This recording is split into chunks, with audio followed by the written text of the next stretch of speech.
5월 1일 새벽예배 하나님께 드리겠습니다. 함께 나눌 하나님의 말씀은 신명기 12장 1절로 7절까지의 말씀입니다. 봉독하겠습니다. 내 조상의 하나님 여호와께서 내게 주셔서 차지하게 하신 땅에서 너희가 평생에 지켜 행할 규례와 법도는 이러하니라. 너희가 쫓아낼 민족들이 그들의 신들을 섬기는 곳은 높은 산이든지 작은 산이든지 푸른 나무 아래든지를 막론하고 그 모든 곳을 너희가 마땅히 파멸하며 그 제단을 헐며 주상을 깨뜨리며 아세라상을 불사르고 또 그 조각한 신상들을 찍어 그 이름을 그곳에서 멸하라.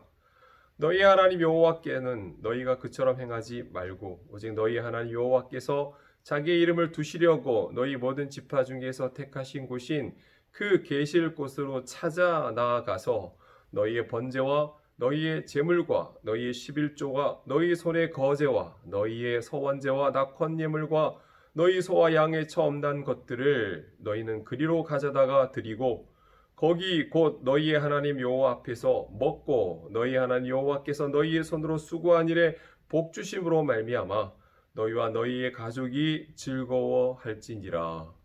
아멘. 신명기 12장부터는 모세의 두 번째 설교입니다. 신명기 12장부터 26장까지가 두 번째 설교인데요. 하나님께서 이스라엘 백성들을 위해 예비하신 가나안 땅에 들어가서 지켜야 될 규례와 법도를 말씀하고 있습니다. 지금까지는 광야의 길을 걸어왔지만 이제부터 말하는 것은 그 땅에 들어가서 지켜야 될 것들을 이제 언급하는 것이죠. 먼저 1절 말씀을 보면 그 땅은 어떤 땅이라고 되어 있습니까? 그 땅은 여호와께서 내게 주셔서 차지하게 된 땅이라고 말씀하고 있습니다. 한마디로 하나님께서 은혜로 주신 땅이라는 거죠. 내가 노력하고 힘써서 차지한 땅이 아니고 하나님께서 은혜로 주신 땅이라는 것을 알아야 한다는 것입니다. 여러분들도 아시는 바와 같이 여호수아를 중심으로 이스라엘 백성들이 치열하게 가나안 정복 전쟁을 하지 않았습니까? 사람들은 그게 왜 하나님 주신 거야? 이스라엘 백성들이 피 흘려가며 여호수아와 함께 가나안 정복 전쟁을 해서 그들이 차지한 땅 아니야라고 말할 수 있겠지만 그들이 그렇게 했다손 치더라도 그 땅은 하나님이 허락하신 것이고 그 전쟁에서 이기게 하신 분도 하나님이십니다. 마찬가지로 우리가 아침에 일어나서 출근하고 하루 동안 열심히 일을 하지만 우리가 살아가는 삶의 모든 순간은 하나님의 은혜에 기초하고 있음을 우리는 알아야 합니다. 이스라엘 백성이 하나님께서 그들에게 허락하여 주신 땅에서 살았던 것처럼 여러분도 하나님께서 은혜로 주신 곳, 하나님이 정해 주신 그 삶의 지경, 하나님이 곁에 두신 사람들, 하나님이 허락하신 재물, 건강, 이 모든 것들 그것이 다 하나님의 은혜인데 그 은혜의 기초 위에 서서 우리가 하루하루를 살아가는 것이죠. 내 직장, 내 가정, 내 교회, 내가 만나는 사람, 내가 누리는 모든 것은 다 하나님이 은혜로 주신 것입니다. 그와 같이 하나님께서 주셔서 차지하게 하신 그 장소에서 살아갈 때 아무렇게나 혹은 내가 하고 싶은 대로 하며 살아가는 게 아니라 그 하나님의 자녀들이 지키면서 살아가야 될 규례와 법도가 있다라는 것을 지금 본문은 말하고 있는 것입니다. 먼저 2절부터 7절까지의 내용을 보면 무슨 말을 하고 있는가 하니 하나님께 제사를 지낼 때 아무 곳에서나 드리지 말라. 5절에 나와 있는 것처럼 뭐라고 있습니까? 5절 보십시오. 오직 너희 하나님 여호와께서 자기 이름을 두시려고 너희 모든 지파 중에서 택하신 곳인 그 계실 곳으로 찾아 나아가서 제사를 드리라. 이렇게 말씀하셨습니다. 이스라엘 백성들 앞서 이곳에 살던 사람들은 그렇게 하지 않았어요. 가나안 실족속들을 어떻게 했냐면 그냥 높은 산, 경치 좋고 전망 좋고 또 낮은 산, 푸른 나무 아래 그런 곳에서 그들의 신을 그냥 그렇게 하고 싶은 대로 섬겼다는 거죠. 그런데 너희는 그렇게 하지 말라는 거예요. 하나님의 이름을 두신 곳 오직 그곳에서만 그곳을 찾아가서 하나님께 예배를 드리라 이렇게 말씀하셨습니다. 왜 그렇게 하셨을까요? 이것은 하나님의 백성들의 타락을 막기 위한 하나님의 선제적인 조치였습니다. 일반적으로 5절에서 말씀하신 하나님 여호와께서 자기의 이름을 두시려고 택하신 곳은 예루살렘이죠. 그런데 왜 꼭 예루살렘에서만 제사를 드려야 할까요? 우리 하나님은 예루살렘에만 계시는 분이실까요? 베다니에는 안 계시나요? 베델에는 없으신가요? 우리 하나님은 장소에 국한받으시는 분이신가요? 이상하잖아요. 왜 꼭 하나님이 정하신 곳으로 찾아 나와서 예배를 드리라고 하실까? 오늘날도 이와 유사한 말을 하시는 분들이 있어요. 하나님이 꼭 교회에만 계시라는 법이 있냐? 나는 집에서 TV로 예배 드린다. 나는 뭐 어떤 기도원에 가서 뭐 주의를 지켰다. 나는 뭐 어떻게 한다. 여러 가지 말을 하십니다. 그런데 같은 논리로 하나님은 하나님께서 택하신 곳에서만 제사를 드리라고 말씀을 하시죠. 그것은 이스라엘 백성들이 각자 자기의 소견에 옳은 대로 살아가는 것을 타락을 미연에 방지하기 위한 조치였습니다. 오늘날도 교회 공동체와 함께하지 아니하고 혼자 큐티하고 혼자 예배 생활하면서 자기는 그렇게 해서라도 얼마든지 하나님을 잘 섬길 수 있다고 생각하시는 분들이 간혹 있을지 모르지만 그것은 커다란 착각입니다.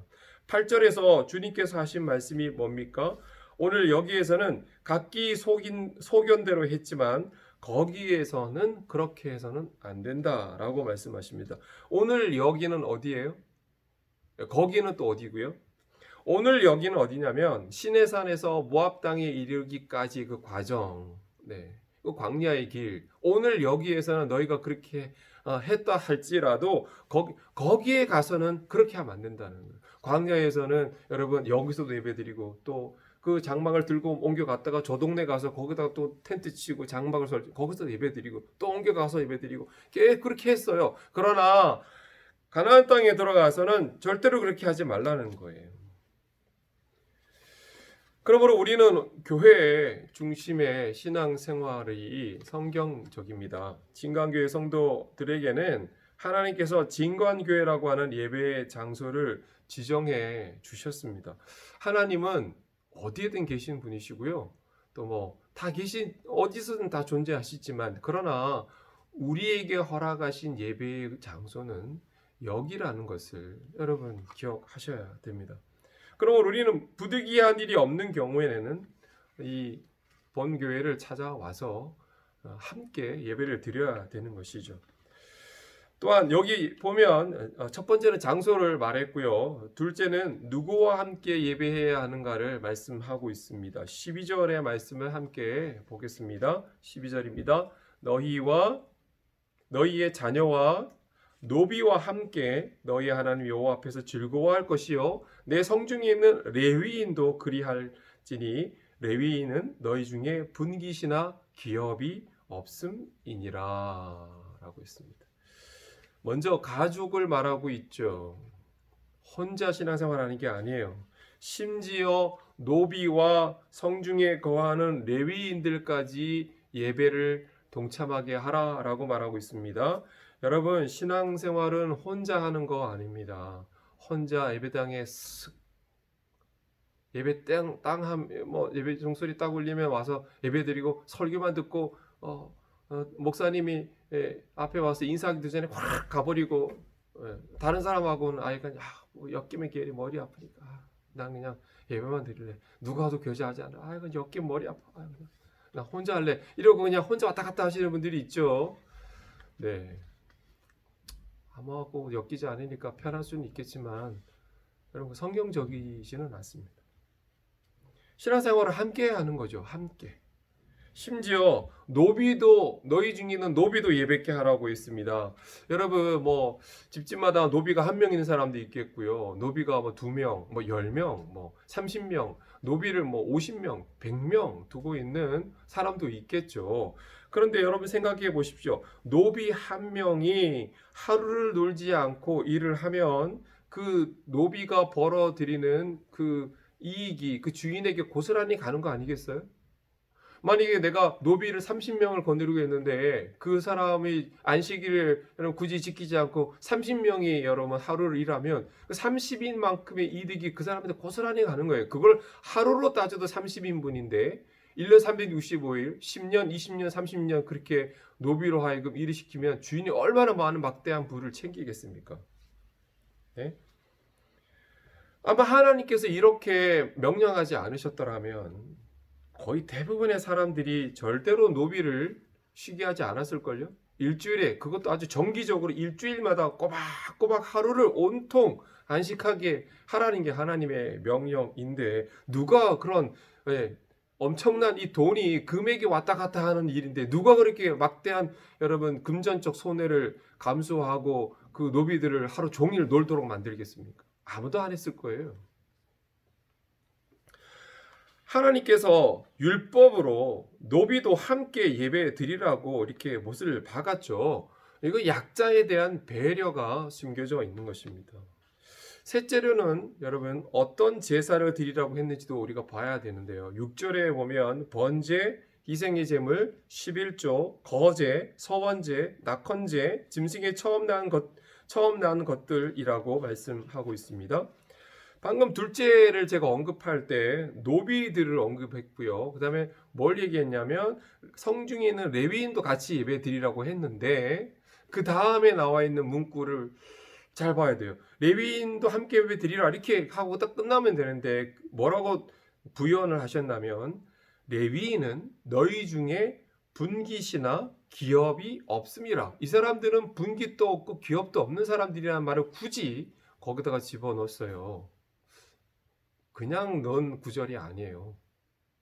함께 예배를 드리는 사람 중에 레위인도 포함시키라고 했는데 레위인은 원래 가나안 땅을 12지파가 나눠 가질 때 레위인들에게는 농사지을 땅을 주지 않았어요. 성도 주지 않았어요. 그들이 살 집만 줬어요. 이 사람은 뭘 먹고 사느냐? 성전에서 나는 것을 성전에서 일해서 성전에서 봉사해서 성전에서 나는 것으로 먹고 사는 사람들이기 때문에 땅을 주지 않은 거예요. 자, 그런데 이 레위인들도 너희들이 드리는 가정에서 드리는 그 예배에 초대해서 함께 드리도록 하라라고 이렇게 말씀을 하는 것입니다. 그러면서 이 제사들을 쭉 언급했는데 이 제사들 가운데에는 그 제물을 100%다 제가 될 때까지 태워서 하나님께 올려드리는 제사도 있었지만 대부분의 많은 제사들은 그 제물 중에 일부는 하나님께 떼어드리고 그 나머지 제물의 대부분을 함께 하나님께 예배드리는 사람들과 나누어 갖도록 하는 규정들이 있었어요. 그러니까 함께 먹고 마시는 축제의 예배가 있었다는 것이죠. 한마디로 하나님 앞에 드리는 제사, 곧 예배를 혼자 드리는 것이 아니라 함께 드리고, 하나님께 드리는 제사는 함께 드려야 되고 또한 함께 누리고 함께 즐기라는 의미가 담겨져 있는 것입니다. 내가 벌었으니까 내 것이야 이렇게 하지 말라는 거죠. 함께 읽지는 않았지만 15절 이하는 제사로 드릴 목적으로 잡는 짐승이 아니라 먹기 위해서 잡는 짐승은 예루살렘으로 가지고 오지 않아도 되고 그것은 제사를 드리기 위한 게 아니니까 각자 자기 사는 곳에서 잡아도 된다는 것인데요. 그러나 다른 것은 다 먹어도 피는 먹지 말라고 하셨고 이것 역시도 18절에 보면 어떻게 하라고요? 가족들과 노비와 성중에 거하는 레위인들과 함께 그것을 먹고 하나님 앞에 즐거워하라고 말씀하셨습니다. 그리고 19절에서는 너는 삼가 내 땅에 거주하는 동안 레위인을 모른 척 하지 말고 저버리지 말고 라는 말을 반복하셨어요. 그들과 함께 너희의 소득을 나누라 이렇게 말씀하고 있습니다.